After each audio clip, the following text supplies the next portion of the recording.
The popular notion is that for two people to be in a relationship, there has to be intimacy. But the reality is that there are some relationships, especially marriages, that lack intimacy. Or somewhere along the line, it's lost. Zuriel Olowe is back, and she's going to be talking to us about increasing intimacy in a relationship. Welcome back to the studio.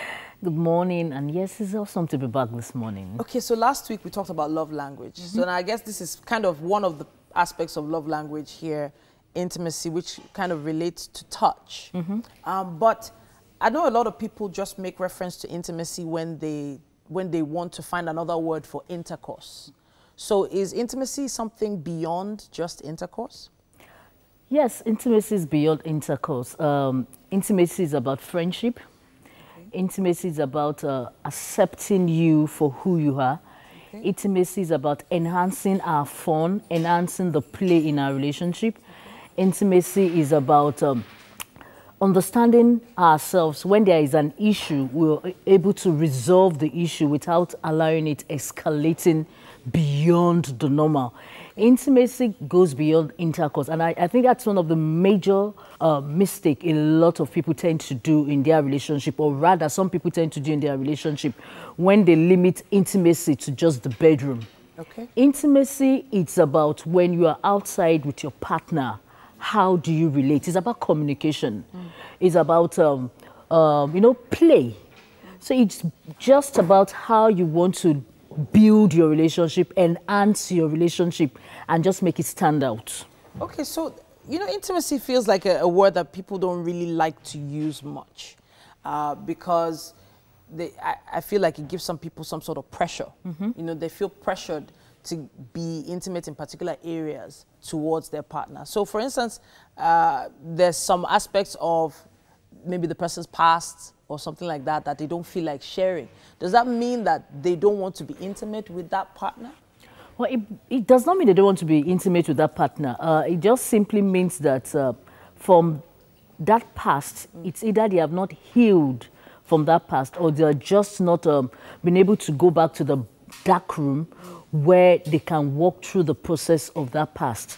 But also, you also want to look at it from this other angle. If my partner gets to hear about it from someone else, or it's just something that does break out, will my partner be able to handle the truth? Okay. So you really also want to understand your partner. You also understand where you're coming from. But basically, intimacy, it's a total package of what your relationship is and what you also want it to be. Okay, so let's look at it from the perspective of do's and don'ts. What are the things that married couples should do to make sure they maintain, or should we say increase, intimacy or intimate relations with a partner?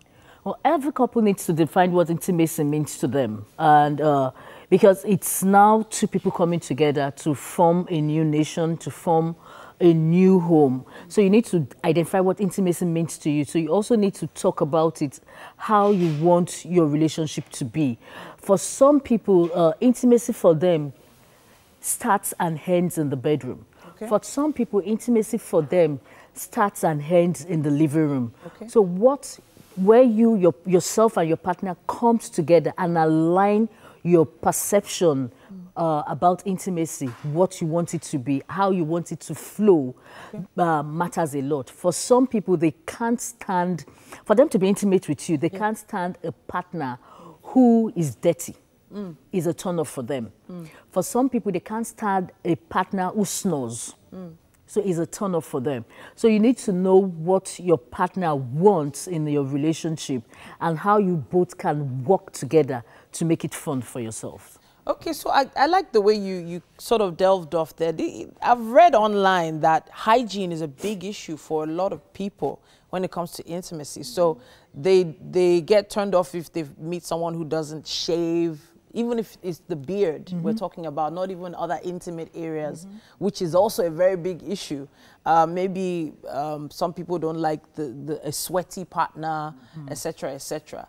And these things could develop over time. So maybe when you met the person initially, they weren't like that, and then suddenly it starts happening. So what exactly is the best course for the partner who's concerned you know, to take?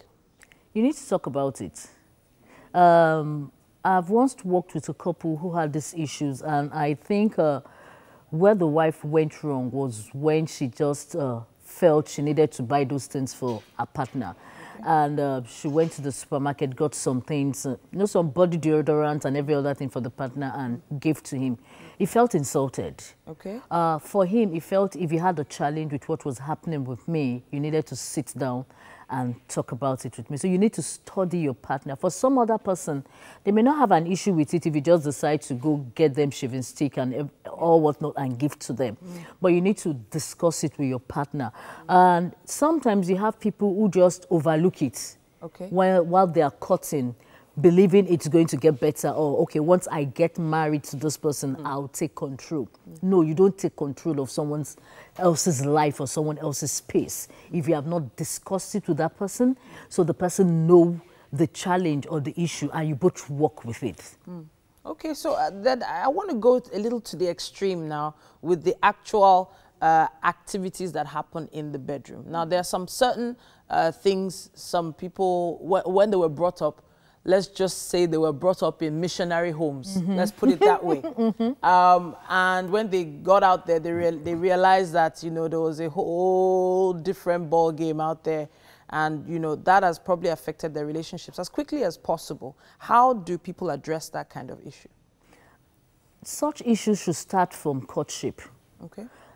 There's a compatibility assessment that can be done for the bedroom negotiation aspect of your relationship. You just don't go into it and you are meeting a different world entirely. But perhaps you go into it and you met a different world entirely. You still need to sit down and talk about it. Your partner may not be comfortable with some certain things. However, it needs to be talked about.